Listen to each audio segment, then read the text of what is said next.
Bonjour, bienvenue sur ce petit tutoriel qui vous propose aujourd'hui de diviser deux valeurs entières, mais sans utiliser les opérateurs de division ou de multiplication. C'est ici l'exercice numéro 25 et nous allons tirer comme résultat le quotient et le reste de cette division qui, je le répète, sera effectuée sans les opérateurs de division et de multiplication. Alors d'abord, on va un petit peu voir comment est-ce qu'on peut envisager une division sans l'opérateur de division. Eh bien, si je fais 34 divisé par 7, vous constatez que si je retire 7 à 34, j'obtiens 27. Si je retiens ce 27, que je lui enlève à nouveau 7, j'obtiens 20. Je reprends le 20, j'enlève 7, j'obtiens 13. Ensuite de ce 13, j'enlève 7, j'obtiens 6. Et vous constatez ici que le 6 n'est évidemment plus divisible par 7. Pourquoi? Parce que si je fais 6 moins 7, j'obtiens moins 1. Donc à chaque opération, j'incrémente un compteur. Première opération, j'enlève moins 7, 1. Deuxième opération, moins 7, 2. Troisième opération, moins 7, 3. Quatrième opération, moins 7, 4. La dernière opération ne peut évidemment pas être comptabilisée dans le sens où elle renvoie un résultat négatif. Elle serait comptabilisée dans le cas où ce résultat serait 0, comme dans ce cas-ci. 35 divisé par 7, 35 moins 7, 28, 28 moins 7, 21, 21 moins 7, 14, 14 moins 7, 7, et évidemment 7 moins 7, 0. Et qu'est-ce qu'on obtient comme valeur? Évidemment, dans notre compteur, on va retrouver la valeur 5. Pourquoi? Mais parce que tout simplement, le quotient de 35 divisé par 7, c'est bien 5. Tandis que dans le premier cas, le quotient de 34 divisé par 7, c'est 4 avec un reste de 6. Et on voit que nous nous sommes arrêtés au moment où la valeur du nombre est inférieure à la valeur du diviseur. Eh bien, on va faire ça directement avec un petit code et vous allez voir que ça n'est pas bien compliqué. Nous allons tout d'abord créer trois variables. Var NBR pour notre nombre, divi pour le diviseur et res pour le résultat. Nous allons demander à l'utilisateur d'entrer un nombre en faisant un parse int window.prompt. Voilà. Ensuite, nous allons lui demander le diviseur. Je fais un CTRL-D. Voilà, divi. Et je vais initialiser res à 0. Alors ça, c'est très important. Pourquoi? Parce que res est la variable qui va recevoir le résultat. Et comme je l'ai déjà dit dans d'autres tutoriels,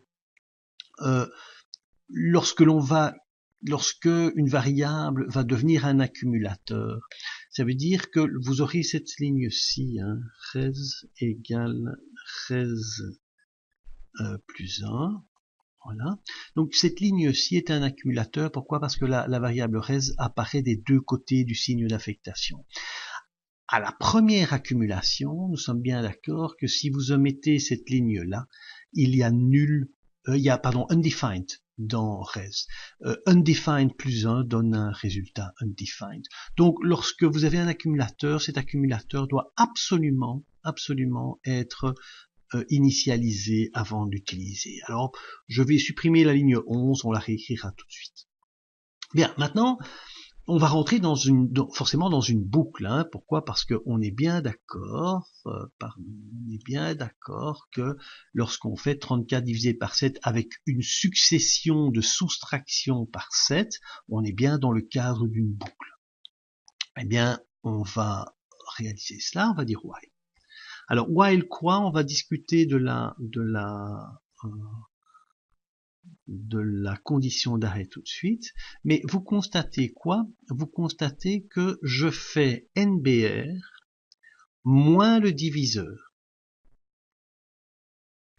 Et cette expression, je l'affecte à NBR.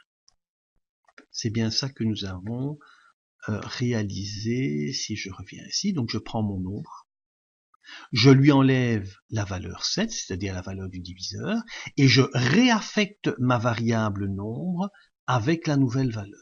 D'accord? Donc c'est ce que j'ai ici. Donc dans ce cas-ci, je vais donc avoir 34 moins 7 que je vais affecter à NBR, et dans NBR, on aura la valeur 27. Très bien. Eh bien, maintenant, que dois-je faire? Je dois également incrémenter mon résultat. Pourquoi? Parce que vous constatez ici qu'à chaque opération, qu'à chaque soustraction de 7, eh bien, je fais plus 1 dans le compteur. Donc, première soustraction, je fais 0 plus 1, 1. À la deuxième, je vais faire 1 plus 1, 2. Ensuite, 2 plus 1, 3. Et ensuite, 3 plus 1, 4. Ok? Très bien. Alors maintenant, quelle est la condition? La condition, c'est que votre nombre doit toujours être supérieur ou égal à 0. D'accord? Mais ça ne suffit pas. Alors, on voit qu'il est supérieur et égal à 0. Donc ici, la valeur nombre, je rappelle que le 6 ici, c'est la valeur que vous aurez dans la variable nombre à la fin de la division. Eh bien, cela doit rester positif. Ou cela doit atteindre la valeur 0. Donc il y a deux cas possibles, soit c'est positif, soit 0, soit c'est 0. Maintenant, le problème est le suivant, c'est que si vous vous contentez de NBR plus grand ou égal à 0, vous allez avoir un souci de ce côté-ci. Pourquoi? Parce que quand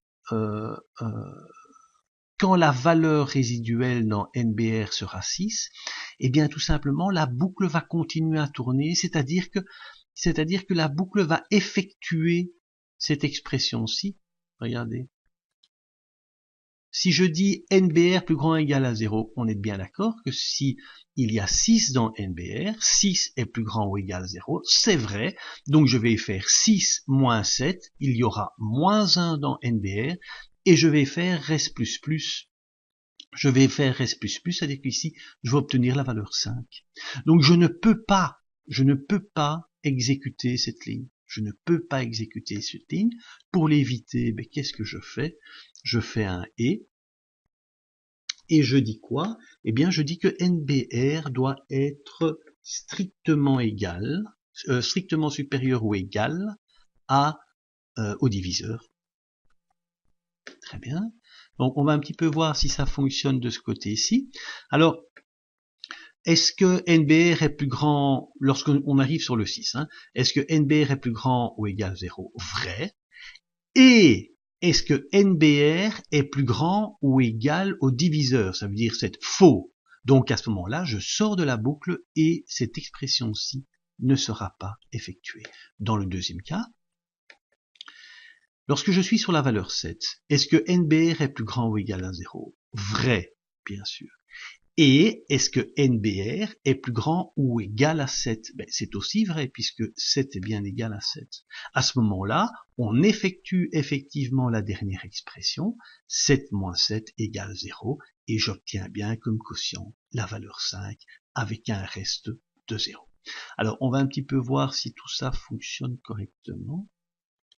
Et on va dire enfin document.write, petit document.write, avec quotient, on va mettre un petit peu de, voilà, quotient de point espace plus mon quotient est dans res, voilà, et on va rajouter un petit BR histoire de mettre le reste à la ligne, voilà.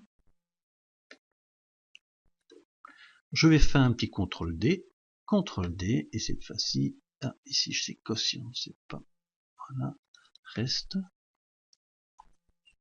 Et le reste se trouve évidemment dans la variable NBR. Nous sommes bien d'accord que nous avons chaque fois réaffecté NBR, et donc avec les soustractions successives. Donc chaque fois nous avons réaffecté NBR avec le résultat des soustractions successives. Très bien, on va un petit peu voir si ça fonctionne. Je fais F5, et je vais dire, ben voilà, 34, le diviseur 7, hein, on avait dit, voilà, et j'ai bien un quotient de 4 avec un reste de 6, F5, 35, 7, et j'ai bien un quotient de 5 avec un reste de 0. Donc j'ai répondu à la question, j'ai bien divisé deux entiers sans utiliser l'opérateur de division ou de multiplication. Alors, je reviens un moment sur le code. Donc la ligne 14, vous avez ici res++, donc c'est l'opérateur unaire ++ appliqué à la variable res, ce qui équivaut à res est égal à res plus 1, bien évidemment. Donc on est vraiment dans le cas d'une expression avec un accumulateur, c'est-à-dire que j'ai une variable qui est présente des deux côtés de mon opérateur d'affectation. Donc on peut quand même, avant de terminer ce tutoriel, faire un peu tourner le programme. Imaginons que l'utilisateur entre la valeur 34 dans NBR et 7 dans Divi. Nous affectons 0 à la variable res et on rentre dans la boucle et on dit quoi? On dit est-ce que 34 est plus grand ou égal à 0 et NBR plus grand ou égal à Divi? Ben, c'est vrai dans les deux cas, donc vrai et vrai donne vrai, et donc je rentre dans ma boucle. Au premier tour, je fais 34 moins 7 dans NBR, ça veut dire que maintenant j'ai 27 dans NBR, et je fais res++ dans res. Maintenant j'ai 1 dans res. On retourne dans la condition et on dit, est-ce que 27 est plus grand ou égal à 0? Et 27 plus grand ou égal à Divi, dans laquelle il y a 7. Vrai et vrai donne vrai, donc je fais 27 moins 7 que j'affecte à NBR, maintenant j'ai 20 dans NBR, et je fais res++, j'avais 1 dans res, maintenant j'ai 1 plus 1 dans res, j'ai 2 dans res. Je retourne dans la condition de boucle. Est-ce que 20 est plus grand ou égal à 0? Vrai, et 20 plus grand ou égal à 7? Vrai. Vrai et vrai donne vrai. Je vais faire 20 moins 7 que j'affecte à NBR, maintenant il y a 13 dans NBR. Dans res, j'avais 2, je fais 2 plus 1, dans res, maintenant il y a 3. D'accord? Je remonte et je fais 13 est-il plus grand ou égal à 0? Vrai. 13 est-il plus grand ou égal à 7? Vrai. Vrai et vrai donne vrai. Je passe dans ma boucle et je dis 13 moins 7 dans NBR, maintenant j'ai 6 dans NBR, et j'avais 3 dans res, j'ajoute 1, et je réaffecte à res, maintenant j'ai 4 dans res.